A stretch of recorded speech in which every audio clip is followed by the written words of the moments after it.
Well, Marco, thank you so much for your time. Where do we find you at the moment? Yes, I'm in St. Moritz in Switzerland at the moment. Thank you for having me. It's really happy to be here.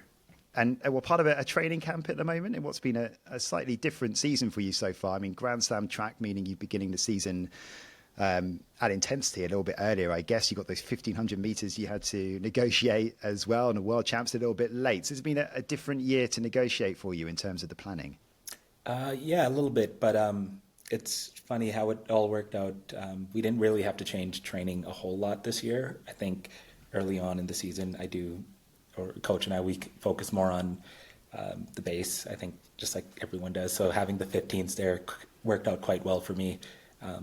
Kind of fit in with the training. I didn't really do a whole lot of 800 sessions outside of those races, so it was nice to be able to get the strength training and then get some feedback in those races.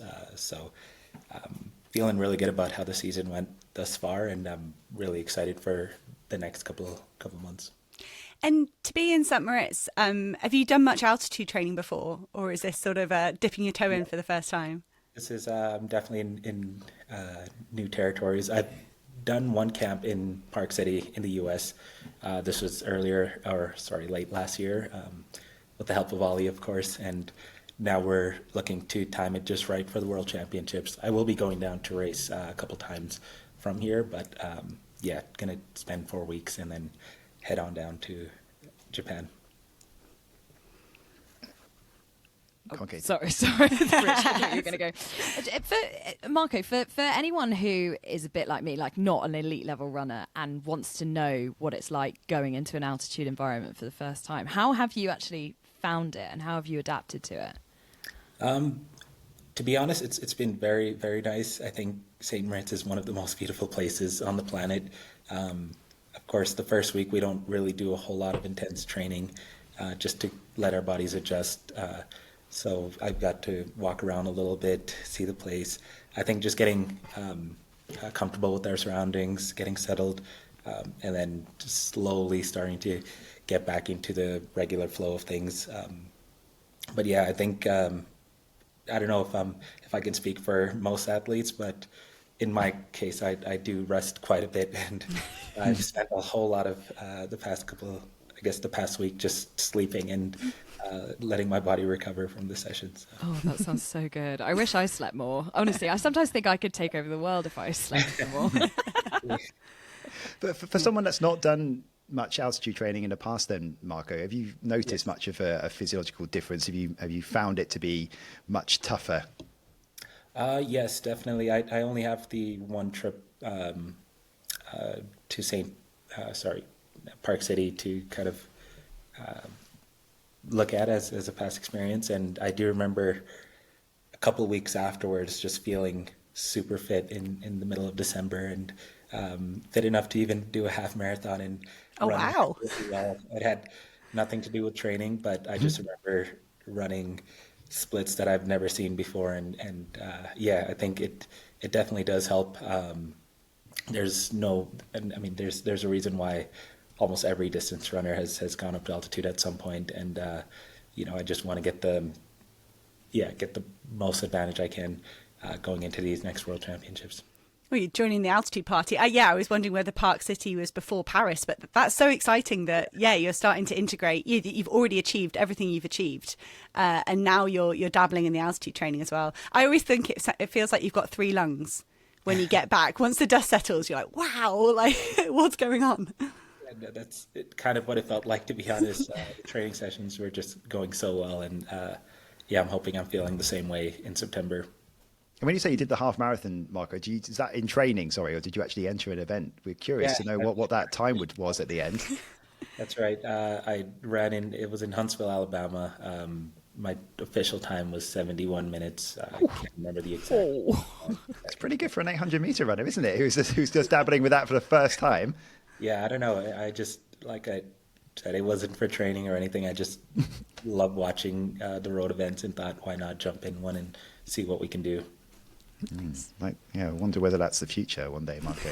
That'd be great. Would you be interested in something like that one day? Maybe, not competitively, just for the fun of it.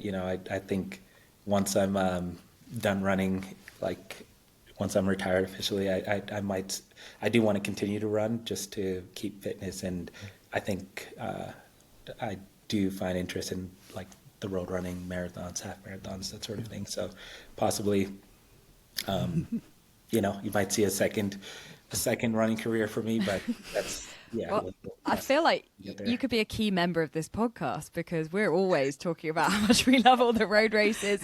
Rich is training for a marathon right now. I'm training for a half marathon again. Very different levels that we're talking about. But that's great. But should we talk about your event then? Because the 800 meters this season, oh my word. I mean, for a season and a half, really, it's lit up. We are talking about it every week like the world record is in danger. I mean, what's it like being in the midst of it? It's incredible, you know. This is what we've hoped for our entire careers. You know, I think there was a period when I first started running professionally where people were questioning if the 800 record will ever be broken, and you know, I was questioning it myself. Of course, I wanted to be one of the few that could get up there, and as we got closer, it was just really exciting to see so many other athletes, you know, reaching that barrier. And I do think it's going to go down hopefully this year. You know, I would have liked to try to go for it a little earlier, but yeah, I think if we time it just right, that Tokyo final can be a really fast race. When you look, I'm not going to ask you what your tactics are for Tokyo because we don't want to put them all out there. But when you look at that world record mark of David Rudisha, for you, what would be the perfect splits or the perfect way you think you could run under 141? Yeah, if you asked me this question a year ago, I would have had a completely different answer. In the Paris Olympic final last year, I had splits of 51 and then a 50.2 second lap, and did not think that was going to be possible up until that point. Now I do think, you know, it's possible to run 140 without going 49 seconds. You know, it might be 250, 50-second splits with some change, of course. But yeah, I just, where my mind is at right now, I don't want to set any limits. I think if I do end up running my fastest time ever, it's always going to be not when I'm not thinking about the time and just running to win, and hopefully the race sets up to be a fast one. I'll be honest, I don't know exactly what I'm going to be planning for the Tokyo Olympics. I mean, Tokyo World Champs. But, you know, I'll hopefully use whatever tactic that'll help me win.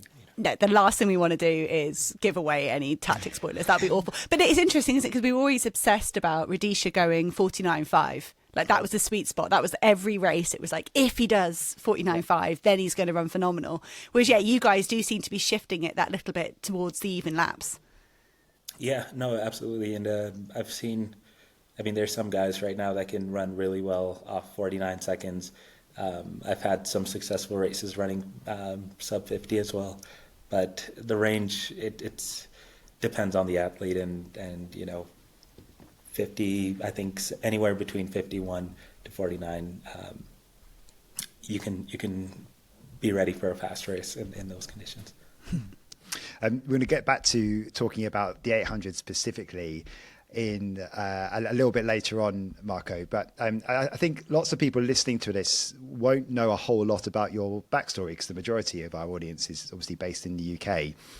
Yeah. And your early years, anything but straightforward, fleeing the civil war in Sudan, moving to Egypt, before settling in Canada. And I mean, your family having to go through so much throughout those years. And I mean, when you settled in Canada as well, your mum didn't even speak English, right? So it's just a lot to adapt to. Yeah, no, it was a lot of changes. I think, you know, I tell everyone it wasn't my sacrifice to make. It was my parents, and I have to give every credit to them, you know, for the life that I have. And if it wasn't for their decision to move, you know, or leave South Sudan or Sudan, to find a better life for their kids, me and my brothers would not be where we are today, and I'll forever be grateful to them. And yeah, it was quite a bit of a change. Of course, at that age, everything is quite new to me. I was about 3-4 years old, hadn't gone to school yet. So Canada was my first experience, like going to school, making friends, and that sort of thing. So for me, it wasn't that much of a shock. I think for my parents, it was, as you mentioned, my mom just learning English. Same thing with my dad. He was kind of teaching us before we made the move. We quickly learned a whole lot about the culture and sort of adapted into the Canadian environment. And it's been nice. I think how welcoming they were, and it was just amazing. And I'm super grateful to be where I am now. Because talking of the age you were at, I think kids can adapt quite well, can't they, to situations, particularly when they're that young and they're thrown in and you learn a new language and you're just kind of in the playground. But I wonder, for your parents, did they find that adaptation took a bit longer, maybe was a little bit harder? I think so, yeah. Of course, they grew up, spent their whole lives in Sudan up until that point. There was a brief moment in Egypt, I guess the transition period, as you will, but yeah, I think all things considered, they did learn pretty quickly as well, just sort of the norms and the differences in both societies. And I think they try to do their best to kind of make that transition as easy as possible for us. My older brothers also struggled, I guess, a little bit more than I did, because they had gone to school and had grown up a little bit more in Sudan and Egypt. And when we made the move, they did have to kind of unlearn what they've learned and relearn in Canada. I think for everything that my parents have gone through, I think they're my biggest role models in life. And like I mentioned, super grateful for them. It's so nice to be able to see them and just celebrate everything we've gone through. I mean, you're one of 6 brothers, right? I think that sounds like the perfect breeding. Yeah, hectic, but the perfect breeding ground for a world champion. Hey, like trying to keep up with 6 brothers. That must have been quite fun. Yeah, and what are the age differences as well, Marco? Where do you fit, and how was the oldest brother? How many more years older is he than you? So my oldest brother is about 5 to 6 years older than me. We're all about 2 to 3 years apart, from the oldest to the youngest. And I'm sharing the middle, third oldest. And you could definitely say hectic for sure. Growing up, I don't know how my mom was able to do it. I've grown so much, and now we've all matured, and I think she's really grateful for that. But it was very, very competitive growing up, and I do attribute a lot of my traits to the environment I grew up in, and like I would not be who I am without the brothers that I have. Did you do lots of racing each other, that sort of thing, when you were younger? Yeah, we were just about competitive in everything, every sport we did. Of course, as we got older, my older brothers sort of kind of faded out of the athletics, like just sports in general. And I found a passion in various sports and kind of took it a little bit further. My younger brothers sort of followed in my footsteps, but didn't quite get to the same level. And it's pretty interesting. I think we all had the potential to be great athletes, of course, but life just takes you in so many different paths and directions. And I think I ended up being the only athlete out of all of them. And that's an interesting point, isn't it? Because we see these groups of siblings. Of course, you've got the Ingebrigtsen brothers, but across so many sports, in so many nations, where the whole family excels, or half of the siblings excel. Like, why do you think you ended up excelling in athletics when maybe your other brothers found different paths? Yeah, that's a really good question. I'm not quite sure. I think it would have been really cool to have like brother or rivalries in the sport just that we grew up with. However, I do think one credit to my parents is we never thought of sports as like the biggest thing, and it was just a part of our lives. And my parents always valued education more than anything, and sports sort of came as a secondary. And I think it's really cool that all my brothers have different passions, and we all have our own lives. Of course, very supportive of each other regardless of what we do. And yeah, I think it's interesting. I do think often like what that would have looked like if there would have been another professional athlete in the family. But oh, imagine a world championship final starting alongside your brother. That would be unbelievable. Say though, I've heard this quite a bit. I think I've stolen all the athletic ability in the family. Do your family get to come and watch you race much, Marco? And particularly, I would say those highlight moments, you know, the World Championship final, the Olympics last year. Yeah, not often. Last year was the first time my parents came out to watch me run in a like global championship, which was really, really amazing. I do think that was something that helped me get across that finish line as well as I did. I do think they're excited to see me more often in person. And this year, my brothers and my parents will be coming to Tokyo as well to watch. So it's really exciting. Yeah, that's great to hear that they'll be there. Read about the fact that you were playing basketball first before you were encouraged to take up running. Were you a basketball fan as well? What was the big sport that you were interested in as a family, maybe as you were growing up, as a spectator, maybe? Yeah, basketball was huge in the family. I think I did have a cousin that played college and professional basketball in Europe, and we kind of looked up to him and tried to sort of follow in his footsteps. And yeah, that was my passion for quite a while. And before track and field came along, and yeah, I thought I had a pretty good time with it. Yeah. And so we know about the fact that you were encouraged to take it up. How long is in actually on track? How long till you found your distance? And were you ever, I mean, your sort of raw athleticism that you have, that power, were you ever tempted, or did you ever try some of the shorter sprints?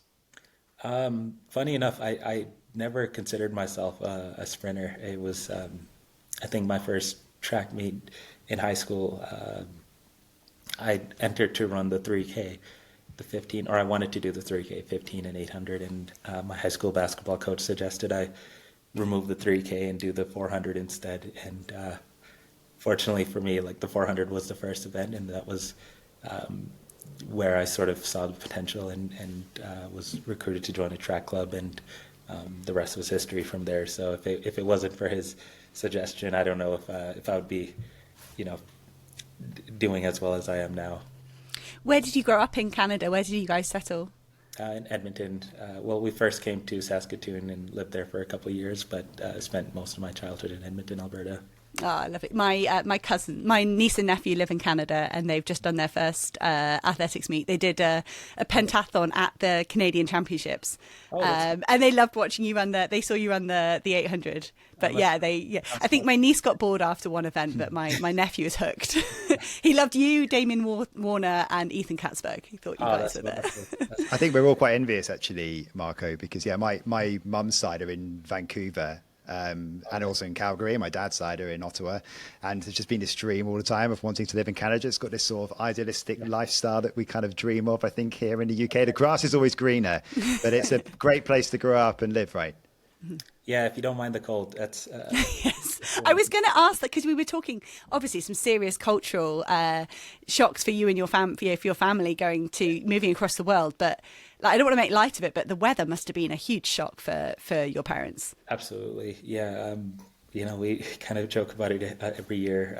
It doesn't matter how long you're there, you just never get used to it, but you make it work. And I think by this point we've definitely they've gotten used to it. I've spent the past few years in the South in the US, so I've kind of been running from the cold, Nice. literally. But yeah, no, it's something you just you have to figure out how to live with, and it can be quite nice sometimes. But yeah, definitely, if you're not a fan of the cold, I would not recommend it.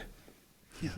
Let's talk about your progression then, your journey into that elite level and your path to becoming a world champion. So 7th at the Worlds in 2019, semis at the Tokyo Olympics, but it was the next year, if you're sort of looking at your stats, and tell me if you disagree with this, that you really started to become a global threat. What was behind that improvement in that time? Was it part of just learning the craft at senior level? And do you agree, was there a sort of a jump between sort of 21 to 22? Yeah, absolutely. I think up until 21, I was running with a lot of, I don't want to say like uncertainty, but I would go into meets, of course, happy to be there and just looking to make the most of it. But I wasn't quite particular with the recovery and the nutrition aspect. I think just all the parts of being a professional, and I did have to learn quite quickly that it doesn't matter how fast you are, if you're not taking the necessary steps to recover in between the rounds, you just won't get far. You might make the final, but you'll struggle to find the energy. And I think in Tokyo, I did learn quite a valuable lesson as well with the race tactics and trusting my instincts. And it was a pretty tough lesson to learn in the moment, but I think coming back that following year, it didn't really quite click for me until the World Indoor Championships in 2022 in Belgrade in Serbia. I made a tactical error in the final, and that was where it sort of dawned on me that, okay, maybe that Tokyo semifinal was an easy thing to fix. I don't think it was, there was, of course, the nutrition and the recovery aspect, but there was also this aspect of trusting your abilities and being able to adapt in the race. And I think once I made that mental shift and I have a great team around me that supported me for many years, like with my physiotherapist, my coaches. Of course, Athletics Canada has done a wonderful job supporting me and helping me at the World Championships and Olympics. But from 22 World Champs in Eugene onwards, I think we definitely figured it out. And I've been trying to stick to that. It doesn't get easier, but I think now we've figured out the blueprint and we can duplicate it every year. And I do have to just give attribute a lot of it to the team that I have as well, because none of it, I don't think I would have figured any of it out on my own. So I'd love to understand more, what was it in Tokyo and Belgrade that you needed to correct, that you feel like you did wrong? Yeah, I always looked at myself as a front runner, similar to Rudisha. Some might say that because of my stride and cadence, it was just easier for me to be out front. And I think it got to the point where I was almost forcing it and not letting it come to me. And in a race where you're not, that far ahead from the pack, it's not the smartest thing to do. I think it's easier to get away with the front running tactics if you're just ahead above the rest of the field, and I wasn't quite there. So I did learn a few times that, I still often take it out a little bit too hard and kind of suffer that last 100 meters, and just learning to be a bit more patient early on and not having to, make the race in the first 200. And I think, that's where the change in tactics came in. The next couple of years, being able to go to the back of the pack and sit in the middle and, allow the race to come to me. And once you make that tactical change, Marco, how much of a confidence athlete are you? How much are you someone who really thrives off of the belief of the achievements that you've already managed? I mean, we see this brilliant you're kind of that perfect athlete where you see this curve. Because then in 2023, you're only outside the top three in your first 800-meter race of the season, I think it was, which you can put down as a loosener. Are you someone that really thrives on confidence, or is that not really a thing that factors in for you? Yeah, absolutely. I think every athlete is different. Some athletes get their confidence from the competition, seeing themselves perform really well. I think I'm one of the athletes that gets that confidence from the training, being able to string long periods of training, healthy, just consistent. It doesn't have to be spectacular or amazing sessions, just small incremental improvements. And I know as long as I can do that, I'm going to be where I need to be to perform at my best. And but a huge part of that confidence, I'm going to go back to the team that I have. If I'm not healthy, I'm not able to run. And I think a lot of my underwhelming performances, I would say, have come from just not being healthy. And, I think that's the case for many athletes. Unfortunately, it's if you're struggling to take care of the body, it's hard to have that confidence.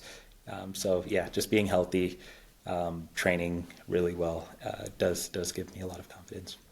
You don't strike me as someone, Marco, who would get too high or too low as well. So you have that very balanced demeanour. And noting the fact that you were named Team Canada's captain for the World Championships in Budapest, you were only 24 at the time. Were you surprised that you were given that honour at such a young age? And have you always felt like someone that's a natural leader that people can look up to?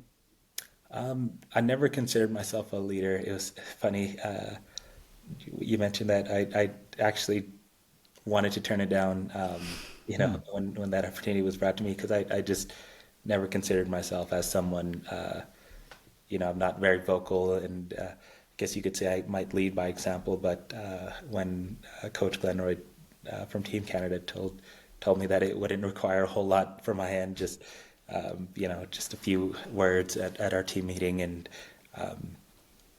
just encouraging the team. I think it ended up working out really well, and it was an honor to be, put in that position. And I'm really glad that we were able to have a successful World Champs following that. It was just a great moment, a great experience.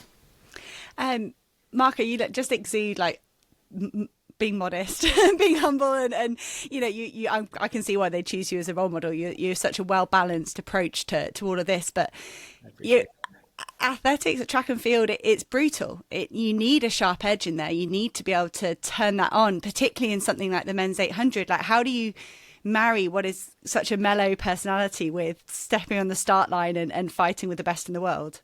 Yeah, no, you said it best. There's a switch that you have to be able to flip, and I've found that I can turn it on and off when I need to. I think earlier in my career, I believed that it always had to be on, and that can be quite draining, especially through the period of a season. And one thing I love about the 800 is how friendly all of my competitors are off the track. I think these are lifelong friends that I've made, and of course, once we're competing against each other, once we step on that track, it's every man for themselves. There's no, we all train really hard, and I have a whole lot of respect for them. But we all have to do what we have to do on race day and compete to the best of our abilities. And I think that's just the nature of sport. I think it's one thing to be competitive. It's another thing to overdo it, and I don't think that has to extend off the track. And we all have parts of our life or aspects of our professions where you have to kind of switch into a different gear. It can sometimes be exhausting or draining to act out, if you know what I mean. And Absolutely. Yeah, do you find that it's a big effort to shift into that mindset, or does it become habitual around when the gun goes or when you put your spikes on? Yeah, and just to follow up to that, just to expand on that as well, Marco, from what you said just now, did you find yourself forcing it too much at the start of your career?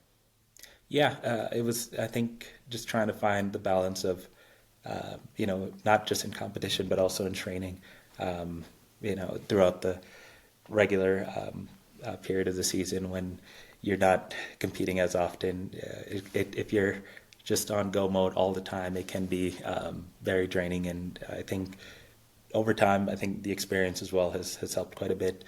I've learned that I can back off and enjoy, relax a little bit, and then when it's time to train or time to compete, that switch kind of gets flipped on automatically. I think you brought up a good point, like putting on the spikes. It just means that it's time to go, and of course we want to have fun in this sport, but there are times where you do have to take it a bit seriously, and I think competitions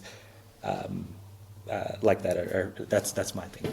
Yeah, well, everything seemed to come together for you in Budapest. Obviously, you became world champion. Was that a life-changing moment for you off the track? Obviously, on the track, you were already becoming this big threat. You were starting to have a target on your back, but off the track, I mean, Canadians love their sport. I imagine suddenly you start to edge your way to becoming a bit more of a household name. Yeah, funny enough, it didn't change a whole lot for me off the track, I think, and that was by design. I didn't want to alter too many things after becoming a world champ. I knew if I wanted to win more championships and continue the success that I've achieved, I would have to do what I did to get there. And I stayed in the same training environment, stuck with the same coach, kept the same team around me. And I think one thing, kind of backtracking to that mental shift in 22, I realized was, regardless of how those world championships go, not a whole lot will change for me. If I, don't make a final or finish dead last in the race, I'm going to go back and continue training. The people who love you before are going to love you afterwards. And same thing, if I win the race, it's not going to change too much. I'm going to go back, continue training, trying to get better. So I think that realization did help me stay grounded and continue to try to keep working hard and improving. And I think that's something we hear from champions and super successful athletes, is that perspective that this is important, but there's not that jeopardy off the other side. My family is still going to love me. The sun is going to come up the next morning. So I think, most of the successful athletes we talk to, they've come to that realization. But you're reigning world champion going into an Olympics. How hard did you have to work to keep that mentality? I mean, did it get kind of polluted by what's going on and that whole build up to Paris, or do you feel like you managed to keep that mindset? Yeah, I think it definitely did for a short period in time. It was funny in the Budapest World Final. I remember this moment. It was as soon as I crossed the finish line, I just had this thought come to mind. It was like, oh, I'm gonna have to do this all over again, like for another year, and it's gonna be even harder now that I have a target on my back. But it was a challenge that I welcomed, and I knew coming into 2024 I was gonna have to be more focused than ever. And I think we did it just right. I think we've, coach and my physio and my entire team, I think we did everything we could have. Of course, we would have liked to win the Olympics, but that was sort of out of my control to some extent. I ran the best race of my life, and a couple weeks before that, you used the word polluted. I do think watching everyone run those fast times, and I hadn't quite gone there yet, there was a little bit of doubt creeping in.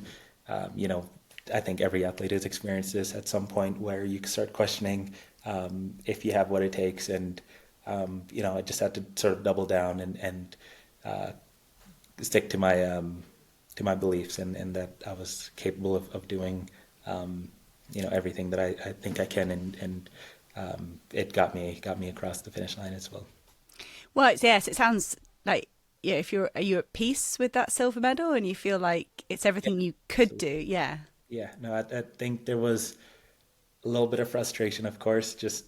I don't know if it's not winning the race or if it was the margin of just that 0.01 seconds. But like I said, I ran the fastest race I've ever run in my life, almost a second and a half personal best. There's not a whole lot you can do in that moment. So I have to give full credit to Emmanuel.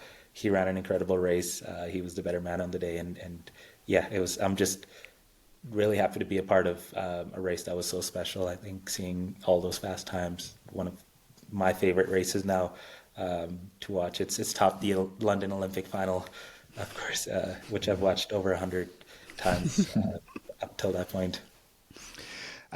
We'll come back to Emmanuel in a minute, because we're loving watching the rivalry between you two on the track. It's great fun to watch at the moment. But as you say, fastest race of your life, that that Paris Olympics. And you made a big change, didn't you? And it's something that a lot of athletes might not do, but you've spoken previously about the fact that you hadn't tried bicarb before you got to the Olympic Games, right?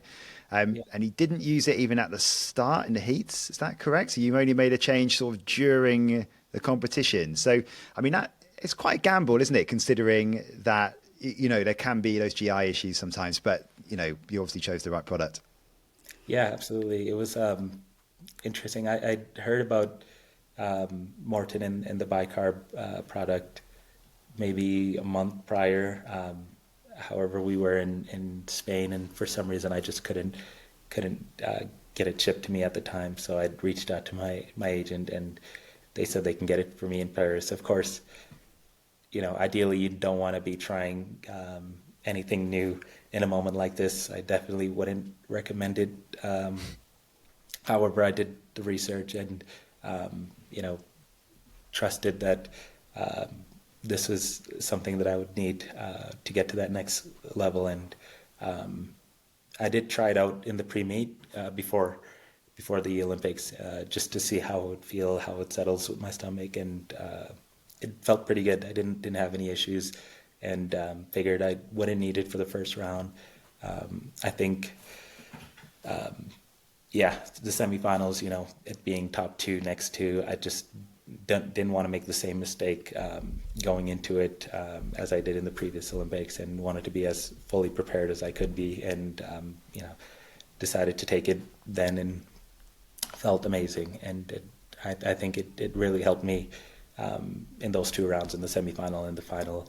Of course, I'll say it again, this is not something I do regularly. I don't often go into meets trying new things, but when you're just at that point, I had to sort of ask myself, like, if I didn't take it and performed well, that would be great. You know, we didn't take any risk. We ran, you know, as well as we would have liked. However, if I didn't take it and didn't perform well, I think that would be the big question, is how much faster would I have run?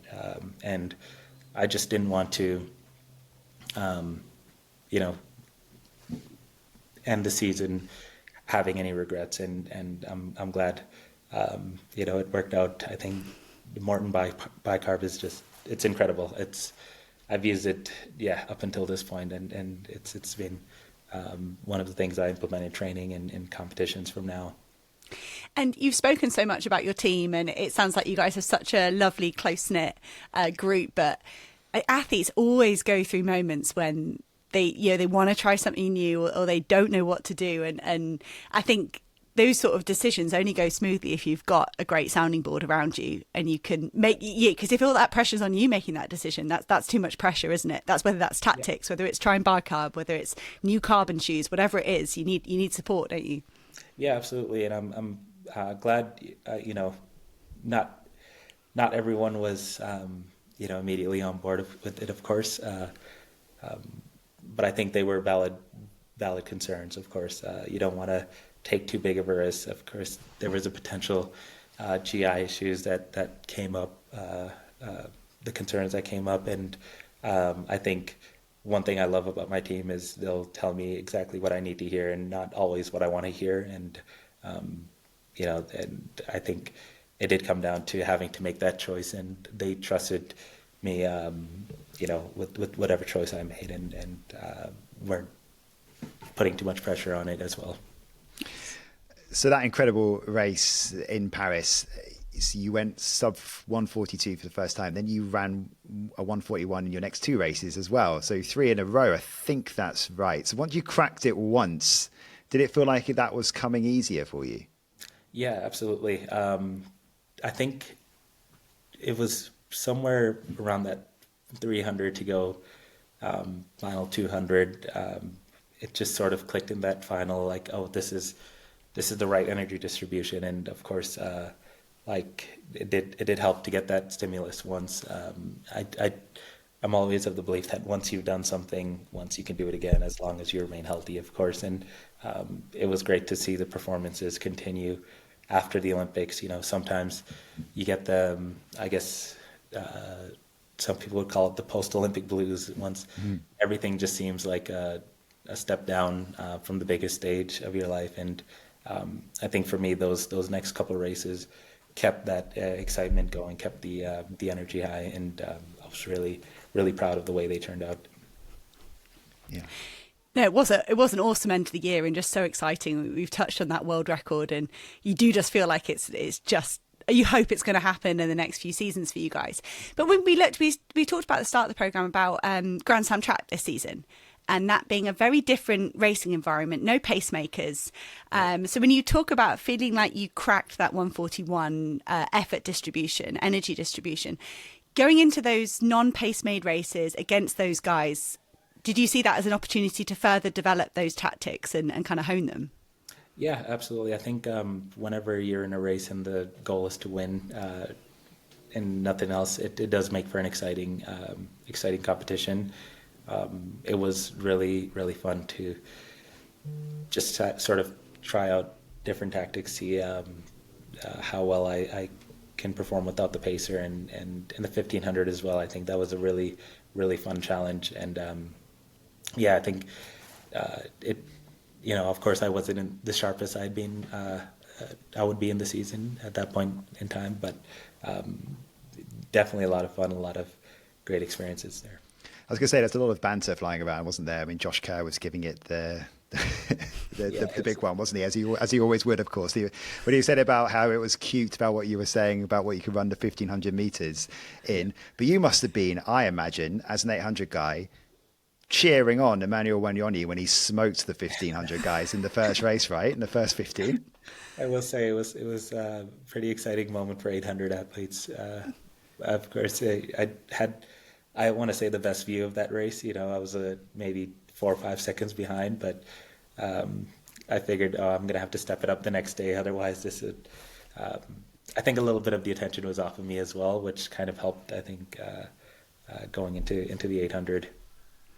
I think when you look at those 1500s, did you see it for you racing those 1500s as a bit of a novelty, or do you see it as developing a different side of your tactical awareness? And were they just a bit of fun, or do they feed into the 800 this year? Yeah, I think they definitely fed into the 8, just in terms of over distance training.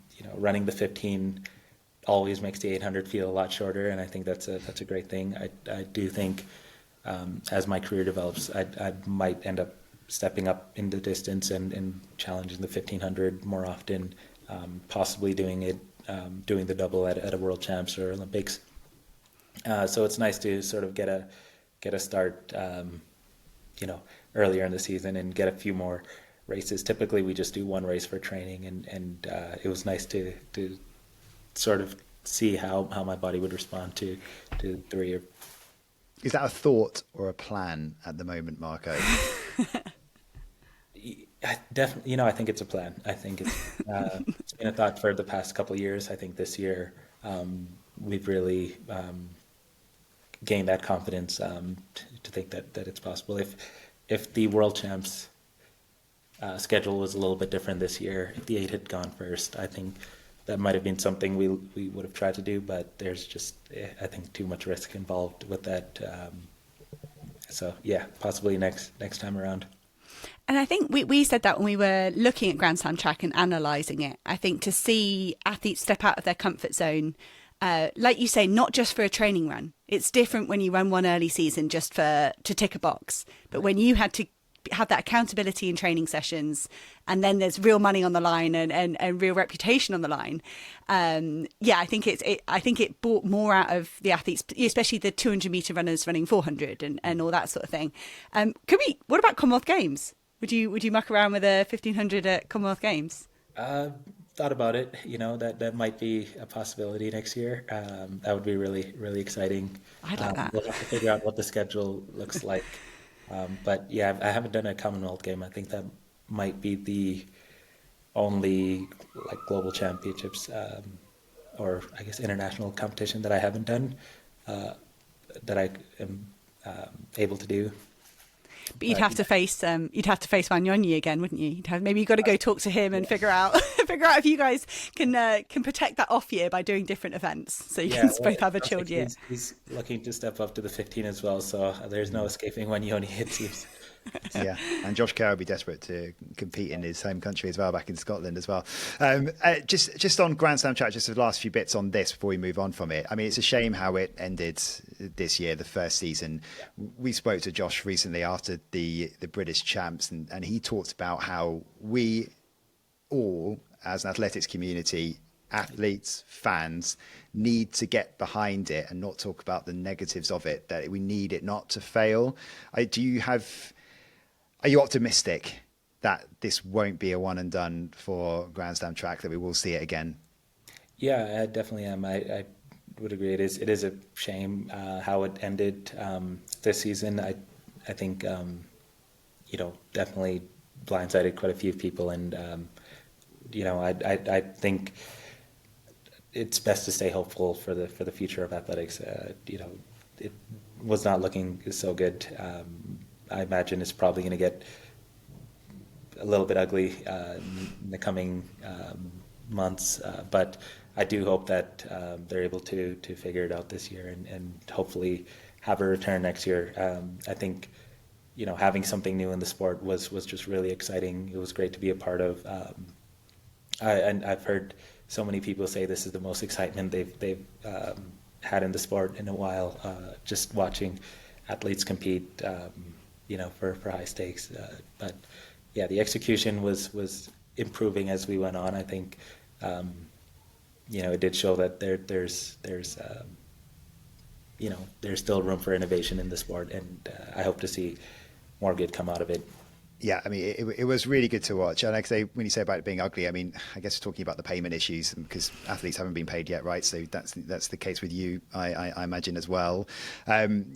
Are you concerned, just finally on this, that because of it getting ugly, that athletes might be a bit concerned about signing up for it? So if it does survive, would you be confident, for example, to jump back in and for other athletes to join you?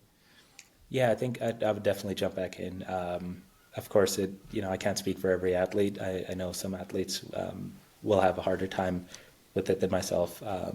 But like I said, I do want to stay hopeful, and in case something like this comes up again in the future, I want to show that it is worth taking the risk sometimes, and hopefully, it all works out. I think one thing I've heard someone say, it was a startup, and there's very few times you see startups become successful, and it's in the first year, and unfortunately, there was a lot of promises made, and you would like to see them hold up on that side, but the execution will have to be a bit different in the next operation.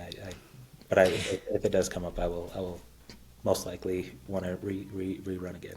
Okay, good to well, hear. that's just a testament to your positive. Yeah, you have such a positive attitude, and it's only right that it's only logical it's applied to all of that. So it must have been frustrating, LA not happening for you guys, but for you specifically, I feel like Philadelphia 1500, you so nearly hacked it. Yeah. You so nearly took the win. Is it going to eat you up that you didn't get one more shot at the guys in LA? Yeah, I think a little bit. I was really hoping to get a win in the 1500, or at least I think a high enough spot that it might scare the guys a little bit. Philadelphia was a good taste of that.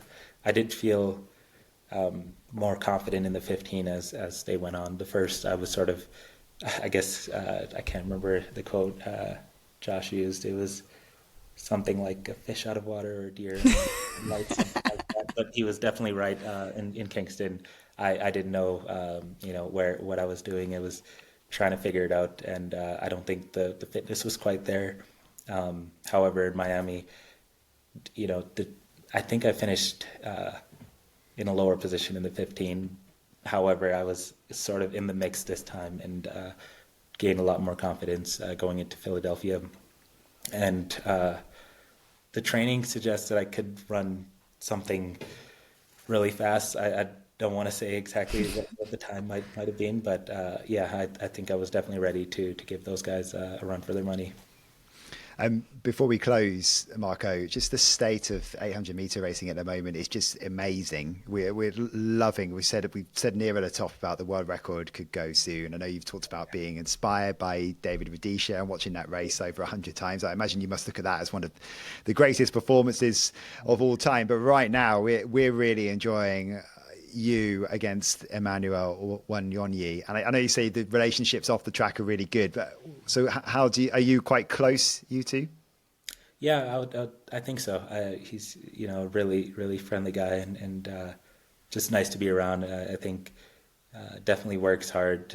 I can't imagine what their training looks like, but whenever we meet, it's always funny jokes and just getting excited about the races. It's nice to have competitors who are just as passionate about the sport as you are, and I think definitely I don't know if I would be running as fast as I am if they weren't pushing me, and guys like Wanyoni and Sajadi and Tual and Hoppel. All these guys, have been racing them for a few years now, and I think we're all sort of pushing each other to the next level. What do you make of Cooper Lukenhaus? Oh, incredible! Yeah, it's absolutely incredible. I think you definitely put the whole world on notice. It's not something you see quite often, like 16-year-olds running that fast, and I think it does go to show the level, the 800.